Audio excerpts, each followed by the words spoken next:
Welcome to Present Poetry. I'm your host, Erin Crittenden, and all poems within this podcast are either public domain or used with permission from the author or the author's estate. It's a fun time for poetry lovers of all ages, so sit back, relax, and get ready to hear some poems of the past and the present. This week's featured poet is Ali Ashhar. Ali Ashhar is a poet, short story writer, and columnist from Jaunpur, India. He is the author of Mirror of Emotions, a poetry collection published by Notion Press in 2021, and following the release of his book, he was chosen as the best debut author for the year of 2021 by the Indian Awaz. He was also the recipient of an India Prime 100 Authors Award.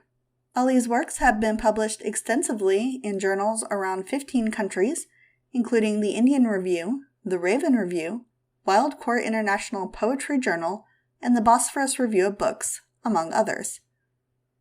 To learn more about this author and his works, you can connect with him on Instagram or follow his profile at All Poetry.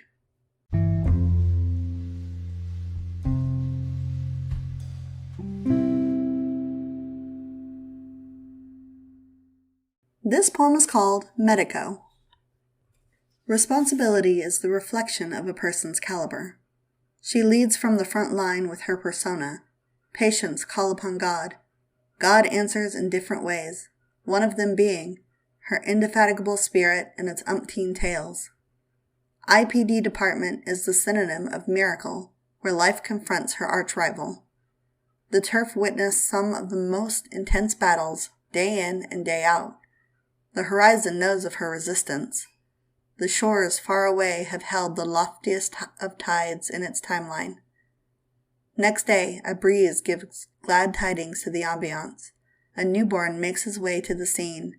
One more rigorous victory named to her aura. Onlookers ask how she conquered the indefatigable, to which she replies, "Don't look at the mountains above. Look within your soul, for faith can move mountains."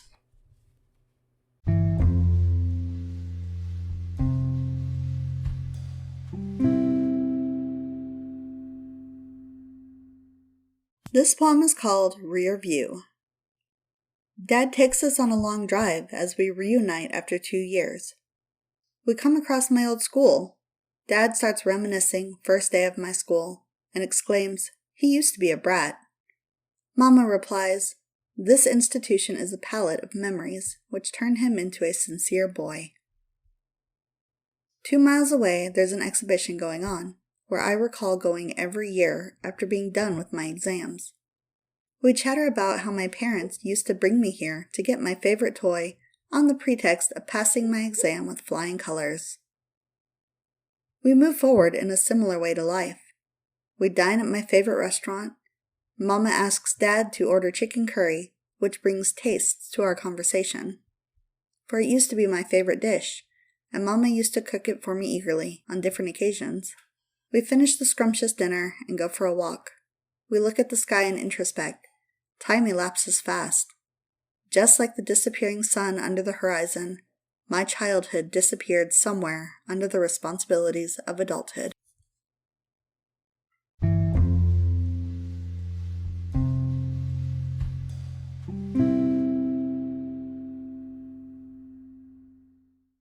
This poem is called A Quest.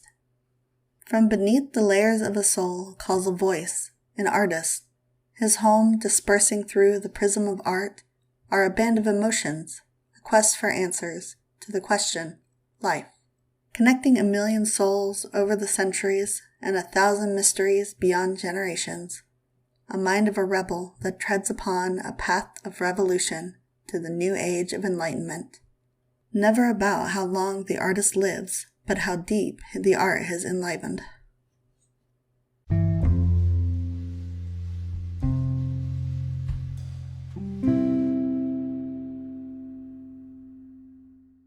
This poem is called Rendezvous with Eternity.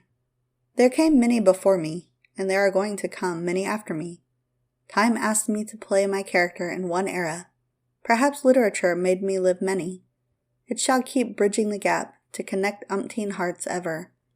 As for now, I have lived 1,000 eras and traveled 1,000,000 miles through the lanes of every syllable and chapters of every genre I read.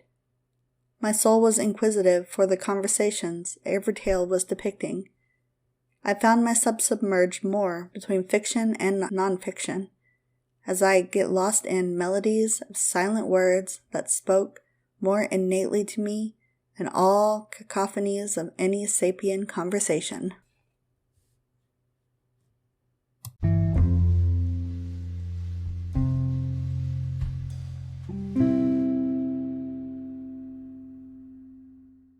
This poem is called Put on the Block. A gruesome game of segregation played while the man upstairs watches from above. Somewhere, someone always pays the price, and fellow humans label the market of hate humanity sells fastest. The stalls are set in the name of caste, creed, language, place.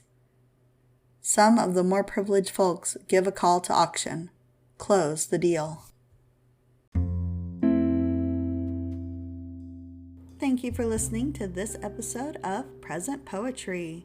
If you enjoyed it, please leave us a review, share us on social media, or subscribe so you never miss an episode.